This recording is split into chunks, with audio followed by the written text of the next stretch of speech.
Hello friends, आज हम बताएंगे कि प्रोटोजोआ से होने वाली रोग यानी प्रोटोजोआ से जो बीमारी होती है वो कौन कौन सी बीमारी होती है। हम आपको पूरी जानकारी देंगे।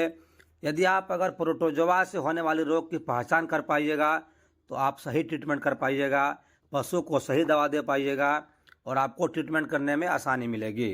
तो प्रोटोजोआ से होने वाली रोग कौन कौन सी रोग है हम आपको बता रहे हैं। कि सबसे पहले हम आपको बता रहे हैं ट्राइपेनोसोमेसिस, जिसको हम सर्रा बोलते हैं। तो पशु में जो सर्रा बीमारी आती है वो भी एक प्रोटोजोअल रोग है। यानी हम जो भी आज बता रहे हैं आपको प्रोटोजोआ से होने वाले रोग के बारे में बता रहे हैं। यानी ट्राइपेनोसोमेसिस जो होती है सर्रा रोग, यह गाय भैंस में लगभग 3 रूपों में पाई जाती है। अति तीव्र होती है, कम तीव्र रूप होती है और दीर्घकालीन रूप होती है।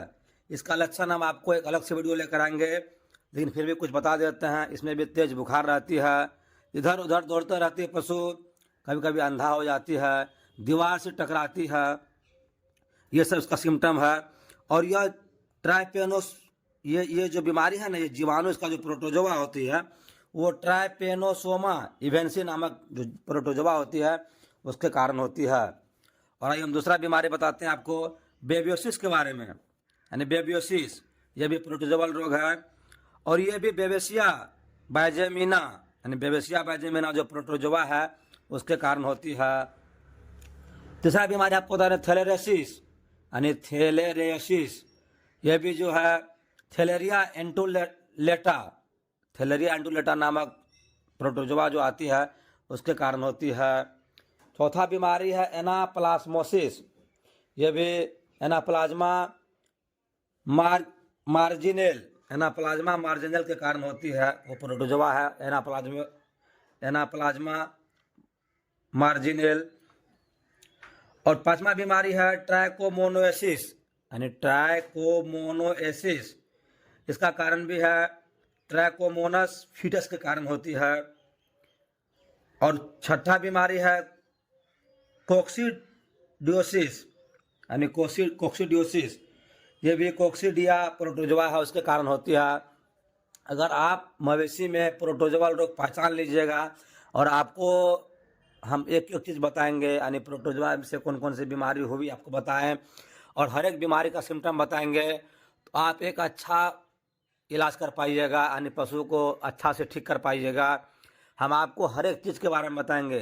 इसी तरह हमारे चैनल को देखिए और जो को नए हैं हमारे चैनल को पहले सब्सक्राइब कर लीजिए, बेल आइकन दबा लीजिए ताकि हर प्रकार की नोटिफिकेशन आपको समय समय पर मिलता रहे। और आपको जहाँ कहीं भी दिक्कत आती है आप हमें कमेंट कर सकते हैं। कमेंट के माध्यम से हम आपको आंसर देने का प्रयास करेंगे और हम आपको बताने का प्रयास करेंगे। तो प्रोटोजोअल रोग कौन कौन सी है, बैक्टीरियल रोग कौन कौन सी है, फंगल डिजीज़ कौन कौन सी आती है, यानी हर एक चीज़ के बारे में बताएंगे। कुछ ना कुछ देखने से, कुछ ना कुछ सीखने से आपको नॉलेज मिलेगी। इसी तरह हमारे चैनल को देखिए, आपको नॉलेज मिलेगी। और आपको जहाँ कहीं दिक्कत आती है आप हमें कमेंट कीजिए। हम आपको बार बार बोलते हैं आप कमेंट कीजिए। कमेंट करने से आपका नॉलेज बढ़ेगा और आप अच्छा ट्रीटमेंट कर पाइएगा। तो प्रोटोजोअल रोग अगर आप जान लीजिएगा, पहचान लीजिएगा, तो बहुत सारे प्रैक्टिशनर प्रोटोजोअल रोग में फंस जाते हैं कि प्रोटोजोअल रोग कौन कौन सी है। उसका सही ट्रीटमेंट नहीं करने के कारण पशु की डेथ हो जाती है, यानी मृत्यु हो जाती है।